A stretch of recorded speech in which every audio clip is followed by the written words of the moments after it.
gudoomiyaha hay'adda shaqaalaha dawladda Soomaaliland Farxaan Aadan Haybe oo ku hadlay xafiiskiisa ku yaala magaalada Hargeysa ayaa guud ahaan shacabka Soomaaliland ugu hambeliyay curashada bisha barakeysan ee Ramadaan sidoo kalena gudoomiyuhu waxa uu fariin u diray guud ahaan shaqaalaha dawladda oo uu sheegay laga bilaabo maanta oo ay bisha barakeysan ee Ramadaan ay tahay ilaa iyo bisha Ramadaan 30keeda dhammaan shaqaalaha dawladda ee ku sugan guud ahaan dalka oo dhan ay shaqada gali doonaan 8 subaxnimo sidoo kalena ay ka bixi doonaan 1 duhurnimo isla markaasna gudoomiyuhu waxa uu sheegay in waqtigaasi la bedelay ay ku eeg tahay bisha barakeysan oo kaliya sidaynu la socono waxa maanta inoo kowsaday 1 Ramadaan oo bil barakeysan ee sanadka bisha Ramadaan ee 1440 sanadka islaamka hijriyada oo ah 6 bishii shanaad 2019 bisha Ramadaan waa bil barakeysan oo qiimo weyn ugu leh ummadda islaamka guud ahaan meel kasta ay joogaan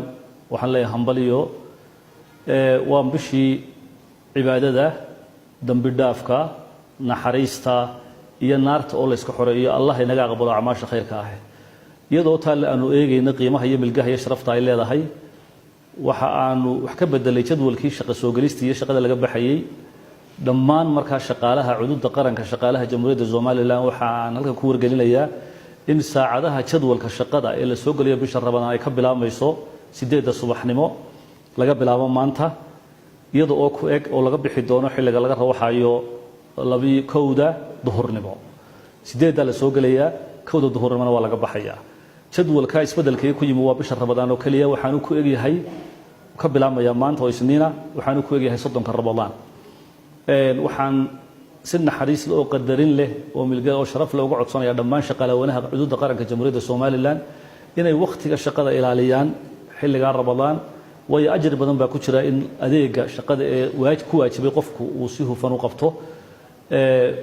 qarankeena iyo dadkeenu u adeegayno bulshadeena si hagar la'aan oo wanaagsan oo daacadnimo ugu shaqeyno waa waajib in la laabo dadaalka shaqada la sameeyo bisha Ramadaan si ajriga qofku uu tamaniyo inuu Ilaahay agtiisa ka helo oo noqdo mid uu dhameystiran